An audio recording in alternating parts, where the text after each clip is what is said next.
ધોરણ 11 chapter number 5 lecture number 30 દાખલો કંઈક છે સ્વાધ્યાયનો 5.33 સ્વાધ્યાયનો 5.33 વધારાનો સ્વાધ્યાય છે પણ આમાં બે ત્રણ સવાલ એ લોકો આપ્યા છે કરવાના તેમાંનો છે સ્વાધ્યાયનો 5.33 સવાલ એમ કીધું છે કે 40 કિલોગ્રામનો એક વાંદરો એક દોરડું કે જે મહત્તમ 600 ન્યૂટનનો તણાવ ખેંચી શકે છે. એક વાંદરો છે, ધ્યાન રાખજો. આ રીતે એક ઝાડ છે, ડાળી છે આપણી, આ રીતે કોઈ ડાળી છે.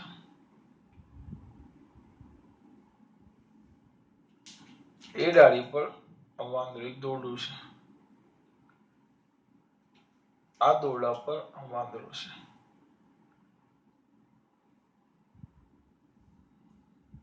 દોરડા પર શું છે? વાંદરો. હા, વાંદરો છે. એમ કીધું છે મહત્તમ કેટલું કીધું છે બેટા? 600 ન્યૂટન બળ તણાવ ખમી શકે તો તેના પર ચડે છે તો નીચેના કયા કિસ્સામાં દોરડું તૂટી જશે? તમને 4 કિસ્સા આપ્યા છે. 4. વાંદરો 6 મીટર પ્રતિ સેકન્ડના પ્રવેગથી ગતિ કરશે, 4 મીટર પર સેકન્ડ સ્ક્વેરના પ્રવેગથી ગતિ કરશે, 5 મીટર પર સેકન્ડની નિયમિત ઝડપથી ગતિ કરશે, કે વાંદરો દોરડા પર ગુરુત્વાકર્ષણની અસર હેઠળ લગભગ મુક્ત પતન કરે ત્યારે? એવું પૂછ્યું છે. અહીંયા ધ્યાન આપજો, 4 કિસ્સા છે. પહેલા આવી ગયું. સિમ્પલ વસ્તુ છે. વાંદરો જ્યારે સ્થિર હોય, આ કિસ્સો હું જાતે લખું છું તમારા માટે, હશે જ નહીં. દોરડાનું તણાવ કેટલું? દોરડાનું તણાવ લખી નાખીએ, કાપેલી માહિતી છે. દોરડું કેટલું બેટા? દોરડું 600 ન્યૂટન તણાવ ખમી શકે. આનો મતલબ શું થયો? કે દોરડું જે ગતિ કરે ત્યારે બધા બળો આપણે શોધવાના કે ભાઈ એના પર કુલ કેટલું બળ લાગે. 600 ન્યૂટન સુધી હશે તો વાંધો નહીં આવે. જો એ બળ નીચે તરફ લાગતું બળ દોરડા પર તમે ખેંચો, દોરડા પર ટીંગાઈ જાવ તો દોરડા પર તણાવ લાગે. તો એ તણાવ 600 ન્યૂટન કરતા વધારે હોવું જોઈએ નહીં. એ તણાવ 600 ન્યૂટન કરતા વધારે હોવું જોઈએ. હું દોરડા પર ટીંગાઈ જાઉં તો શું લાગે મને? તણાવ. તો એ તણાવ કેટલા બેટા? 600 ન્યૂટન કરતા વધારે ન હોવું જોઈએ. ધ્યાન રાખજો. અહીંયા તો પહેલા વિચારો કે જ્યારે સ્થિર હોય, સ્થિર વાંદરાનું દળ આપેલું છે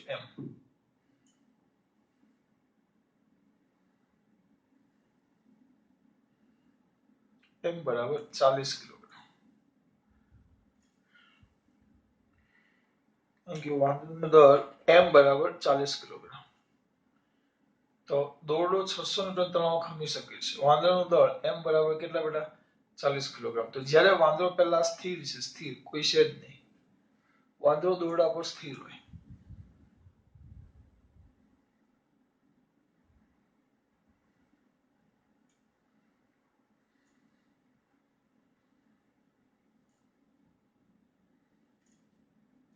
વાંદરો દોરડા પર કેવો કીધો બેટા? સ્થિર. તો વાંદરો દોરડા પર સ્થિર હોય તો બેટા સ્થિર હોય ત્યારે માત્ર એક જ કયું લાગે? ગુરુત્વાકર્ષણ બળ, વજન બળ કયું લાગે? mg. એક જ બળ લાગે.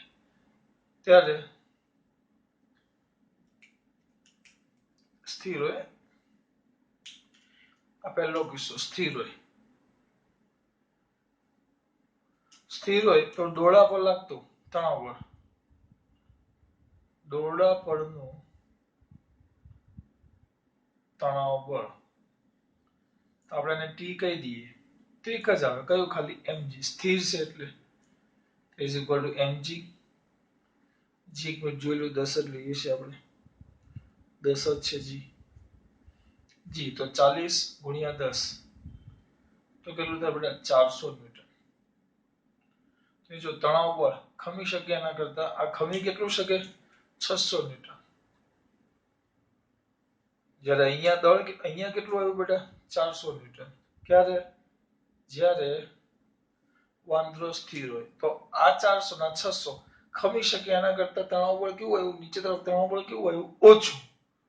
તો દોરડું તૂટે નહીં.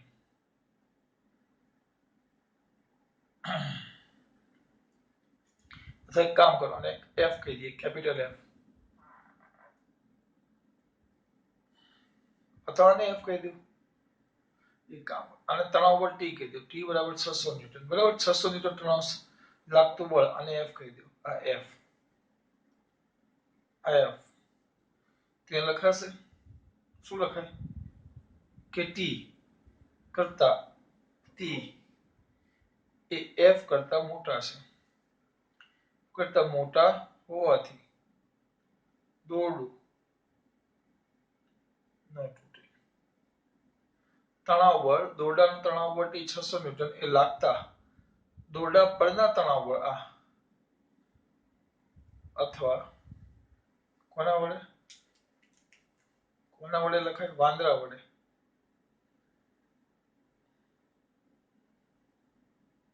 દોરડા પર લાગતું તણાવ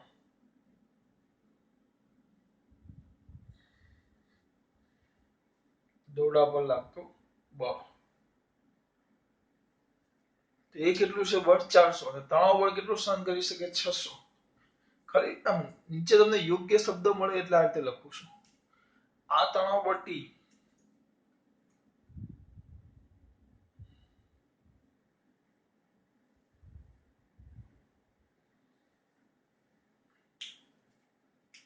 આ એક પતિ ગયું આ અંદર વિકલ્પ છે જ નહીં આ તો હું તમને બતાવું છું સમજાવવા માટે કે જો તમે એમનેમ દોરડા પર ટીંગાયેલા હોય 40 કિલોગ્રામનું વાંદરાની જગ્યાએ બાળક ટીંગાયેલો હોય તો કેટલું થાય તો એના પર કેટલું બળ લાગે 400 ન્યૂટન બળ લાગે એ બાળક વડે અથવા એ વાંદરા વડે અને ખમી કેટલું શક્ય છે 600 હવે એનો પહેલો વિકલ્પ આપ્યો છે પહેલો એ એ વાંદરો 6 મીટર પર સેકન્ડના પ્રવેગથી ઉપર ચડે છે વાંદરો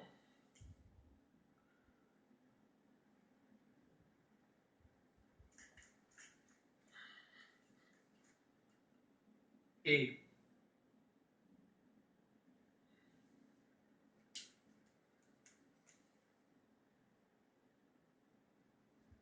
વાંદરો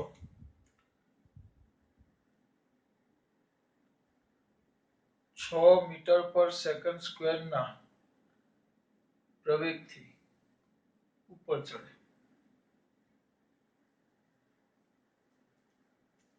આ પહેલો વિકલ્પ છે આના પર ધ્યાન આપજો આના સ્થિર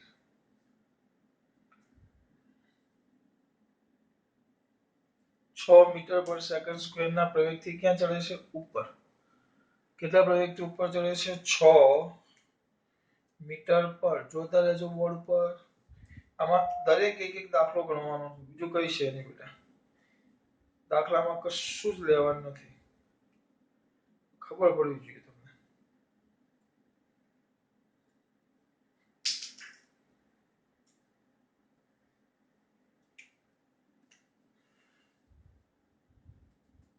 ચલો ક્યાં હતા આપણે વાંદરો દોરો સર ઓકે દીકરા ધીસ ઇઝ ધ વાંદરાસ પૂછડાસ 6 મીટર પર સેકન્ડ સ્ક્વેરના એ પ્રવેગથી ઉપર જાય ગતિ ઉપર કયા પ્રવેગથી એ પ્રવેગથી ગતિ ઉપર કયા પ્રવેગથી એ પ્રવેગથી પ્રવેગી ગતિ થઈ તો મારા દીકરાને તરત ખબર પડી જાય બે બળ લાગે એક તરફ નીચે તરફ વજન બળ mg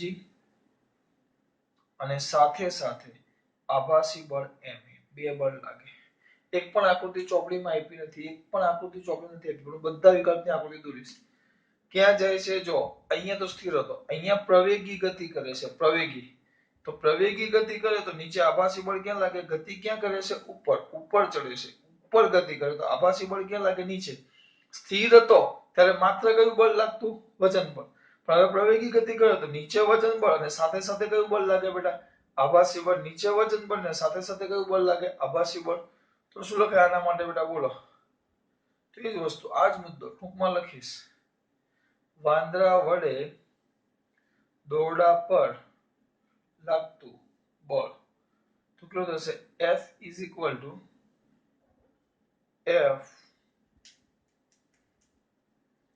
equal to mg plus ma કારણ કે બે લાગે છે mg કેટલું m કોમન કાઢો તો અંદર વધશે g plus a m છે કંઈક 40 जी છે 10, એ છે 6, 16, 16 ચોક 64, 640 ન્યૂટન. કેટલું બળ લાગે બેટા? 640 ન્યૂટન. આ લાગ્યું 640 ન્યૂટન. બળ દોરડા પર બળ કેટલું લાગ્યું? 640 ન્યૂટન. દોરડા પર લાગતું બળ આ ટૂંકમાં લખેલું છે, વાંદરા વડે દોરડા પર લાગતું બળ કેટલું છે? 640. અને દોરડો સહન કેટલું કરી શકે? 600. તો અહીં સિમ્પલ નાના છોકરાને ખબર પડે. જો શું થયું બેટા? અહીં લખવું પડવાનું કે ભાઈ અહીં કોણ મોટું છે?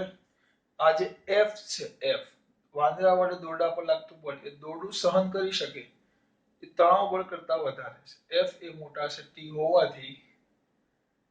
હોવાથી દોરડું તૂટી જશે.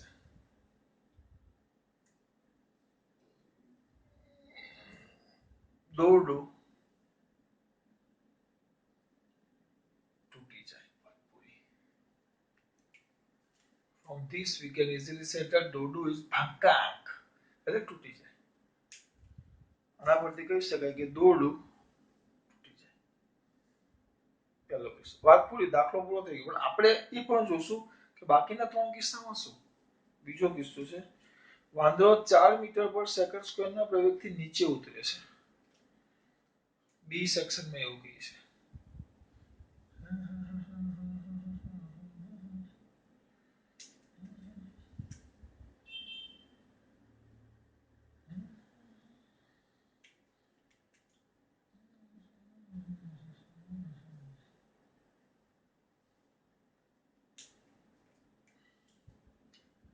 જો એ પહેલા mg તો વિચાર્યા વગર નીચે કરી જ દેવાનું. mg માં કોઈ પ્રશ્ન આવશે જ નહીં. વજન પર નીચે નીચે નીચે. હા, પણ શું લખેલું છે? વાંદરો 4 મીટર પર સેકન્ડ સ્ક્વેરના પ્રવેગથી નીચે ઉતરે છે. આપણે એમ લખવાનું, એ પ્રવેગથી ગતિ નીચે કરે. તો આભાસી બળ ma ઉપર લાગે. ma આભાસી બળ છે. હંમેશા આભાસી બળ ગતિની વિરુદ્ધ દિશામાં છે. આભા એટલે આભાસી બળ.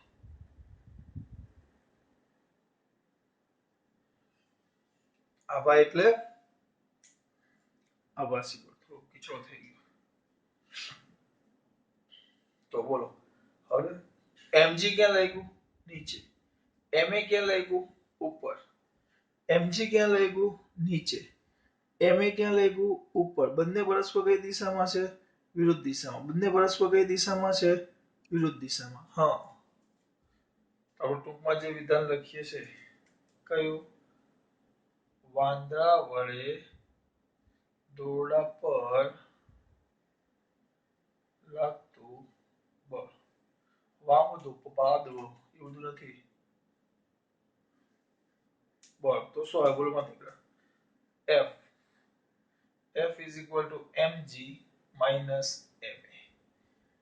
m કૌંસમાં g minus m કેટલા હતા? m 40. g બોલો વિપુલ પટેલ 10 minus 4.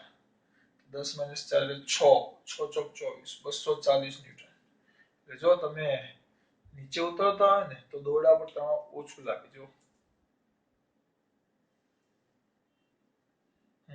અહીંયા મેન મુદ્દો આ છે 6 નીચે ઉપર. આજ મેન છે. વિકલ્પોમાં આમ જ ખબર પડે. અહીં લખવાનું, અહીં શું છે બોલ? કોણ? f લેસ ધેન t હોવાથી દોરડું તૂટી ન જાય. તણાવ બળ મોટું છે. તણાવ બળ 600 ન્યૂટન સુધી સહન કરી શકે છે. દોરડા બળ 240. ટૂંકમાં પ્રવેગી ગતિ હોય તો આભાસી બળનું ધ્યાન રાખવું પડે. પછી આવે સી.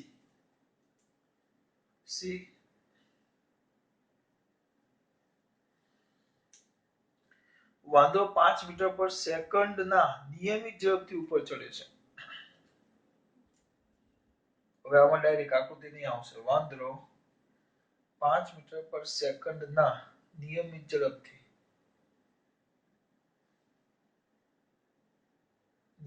ઝડપથી ઉપર ચડે છે. કેટલા બેટા?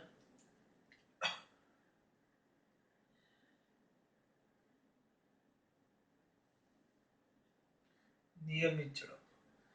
નિયમિત ઝડપ એટલે અચળ વેગ. અચળ વેગ હોય એટલે આભાસી બળ લાગે નહીં. આભાસી બળ માત્ર માત્ર અને માત્ર આભાસી બળ માત્ર અને માત્ર ક્યારે લાગે? આભાસી બળ ક્યારે લાગે તમને ખબર ને? મને તો ખબર જ છે. બોલો આભાસી બળ માત્ર ક્યારે લાગે? બોલો મારા છોકરાઓને યાદ છે? ફટાફટ દીકરા. જ્યારે આપેલો પદાર્થ કઈ ગતિ કરતો હોય, જ્યારે આપેલો પદાર્થ કઈ ગતિ કરતો હોય બેટા? પ્રવેગી ગતિ કરે તો જ આને તો જ કયું બળ લાગે? આભાસી બળ. નહીં તો આભાસી બળ લાગતું નથી. આભાસી બળ પ્રવેગી ગતિ માટે જ લાગે. ધ્યાન રાખજો. આભાસી બળ કઈ ગતિ માટે લાગે? પ્રવેગી ગતિ. આ તો નિયમિત ઝડપથી ઉપર ચડે છે.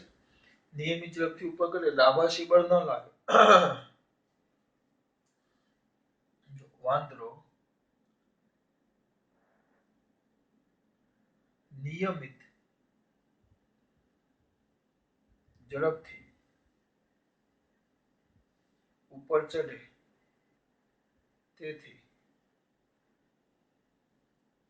આભાસી બળ ન લાગે. દોરડા પર માત્ર વાંદરાનું કયું બળ બેટા? વજન બળ. બળ જ લાગે. ખાલી વજન બળ લાગે. માત્ર વજન બળ લાગે. જે કેટલું છે? 400 વજન બળ. એ શોધેલું છે એટલે અહીંયા શોધતો નથી. આવ્યું કે નિયમિત ઝડપથી ઉપર ગતિ કરે એટલે આભાસી બળ ન લાગે. આભાસી બળ માત્ર પ્રવેગી ગતિ માટે જ લાગે. પ્રવેગ હોવો જોઈએ. પ્રવેગી ગતિ એટલે વેગમાં સતત વધારો અથવા ઘટાડો. આ તો ભાઈ કેવું છે? અચળ ઝડપ છે એટલે ન લાગે. એટલે અહીંયા જો ટી ગ્રેટર ધેન એફ હોવાથી દોરડું નહોતું તો માત્ર વજન બળ એફ બરાબર 400 ન્યૂટન જ લાગે. શોધતો નથી, આખો શોધતો નથી, ડાયરેક્ટ લખી નાખો. જો લાગે એટલે કેટલા ન્યૂટન આવ્યું અહીંયા? કેટલા ન્યૂટન આવ્યું? 400 ન્યૂટન. કેમ ભાઈ? અચળ ઝડપ છે. અચળ ઝડપ છે એટલે માત્ર 400 ન્યૂટન આવ્યું. 400 ન્યૂટન આવે તમારા દીકરાનું નામ પાછું યાદ તો રહે. કેટલા ન્યૂટન કીધું સર તમે? 400 ન્યૂટન. તો સિમ્પલ, નાનો દૂધ પીતો છોકરો હોય એ કહી દેશે 400 ન્યૂટન. એમાં હું તમે ગભરાવશો? તો અહીં લખો ટી મોટા છે એફ, કારણ કે સહન કેટલું કરી શકે? 600. અને આ કેટલું લાગ્યું? 400. એટલે એક જ વસ્તુ છે આ આભાસી બળ ને એનું. પણ કેટલી વાર? એક વાર, બે વાર, ત્રણ વાર ને ચાર વાર આપણે કરશું. એ 3 ગ્રેટર ધેન એફ હોવાથી દોરડું ન તૂટે. હજી ડી પણ આપેલો છે. બેને એ લોકોએ આપેલો છે. ડીમાં શું કીધું છે? વાંદરો દોરડા પર ગુરુત્વાકર્ષણની અસર હેઠળ લગભગ મુક્ત પતન કરે. દોરડાનું દર આવું ગણવાનું કીધું છે. સંપૂર્ણ કયું પતન કરે? મુક્ત પતન. સમજો વાંદરો દોરડા પર મુક્ત પતન કરે એટલે એ બરાબર જી થઈ જાય. જે આપ્યો છે 10 મીટર પર સેકન્ડ સ્ક્વેર. મુક્ત પતન કરે તો ની વાત છે. એટલે એનો મતલબ શું? ફટાફટ ઝાડ દોરી દેવાનું. કે આપણે વૃક્ષ પ્રેમી માણસો બધા.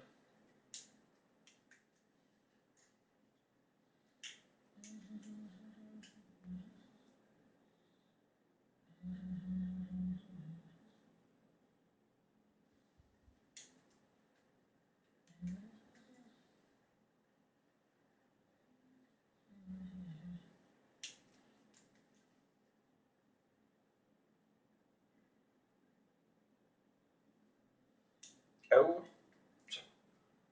હવે mg તો ફિક્સ નીચે જ લાગે. એમાં વિચારવાનું જ નહીં. કોઈ પ્રશ્ન નહીં.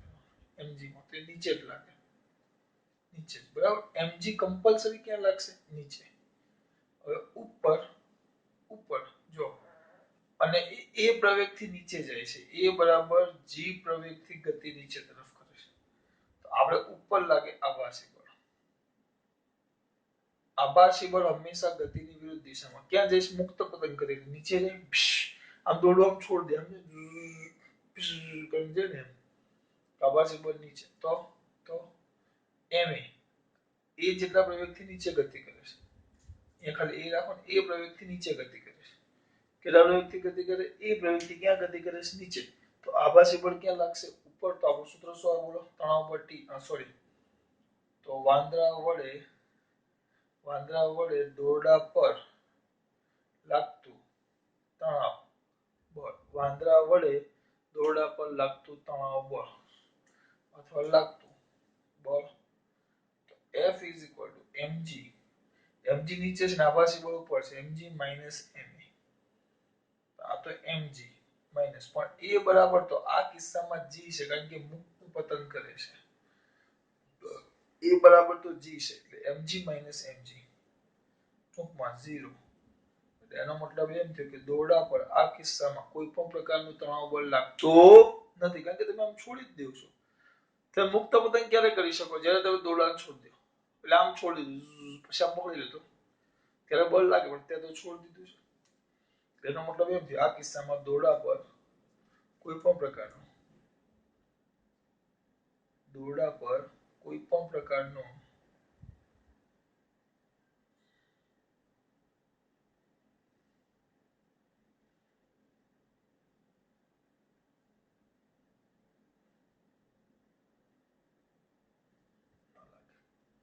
નાના 4 દાખલા કર્યા, કઈ છે નહીં બેટા, તમારા માટે બધું દોડવા બેહું ને એટલે વાર લાગે. દાખલો કેટલું સહન કરી શકે? 600. આ તો સમજાયું, જો સ્થિર હોય તો ખાલી વજન બળ લાગે. હવે એ પ્રવેગથી ઉપર ગતિ કરે તો નીચે તરફ આભાસી બળ લાગે, એટલે mg વત્તા ma, તો એવું 640. સહન કેટલું કરી શકે? 600, એટલે દૂર તૂટી જાય. પછી જો નીચે ગતિ કરે તો પ્રવેગ એ નીચે હોય તો આભાસી બળ ક્યાં લાગે? ઉપર. F બરાબર mg minus ma, તો એ કેટલું? 240 નો તૂટે. પછી આ તો નિયમિત ઝડપ કીધી છે. નિયમિત ઝડપ કીધી એનો મતલબ શું? આ તો લીફ વાળો દાખલો કર્યો એવો થઈ ગયો. હા, નિયમિત ઝડપ કીધી એનો મતલબ શું? ઝડપ નિયમિત છે, પ્રવેગી ગતિ નથી, એટલે આભાસી બળ લાગે નહીં, એટલે માત્ર કયું બળ લાગે? વજન બળ. અને આ મુક્ત પતન કરે, મુક્ત પતન એટલે g જેટલા પ્રવેગથી નીચે જાય તો ઉપર mg જેટલું આભાસી બળ લાગે, ma, પણ ma બરાબર તો g, એટલે કોઈ પણ પ્રકારનું દોરીમાં તણાવ બળ લાગે. તમે એવું ક્યારે કરો કે આ દોરી હોય, દોરીને આમ છોડી દઉં તો જ હું મુક્ત પતન કરી શકું. થોડીક પણ પકડેલી હોય તો મારો પ્રવેગ કેવો હોય? ઓછો. સ્વાભાવિક. છોડ દો તો તણાવ બળ કેટલું થઈ જાય? 0. આ થઈ ગયો તમારો સ્વાધ્યાયનો દાખલો. કયો બેટા? 5.33.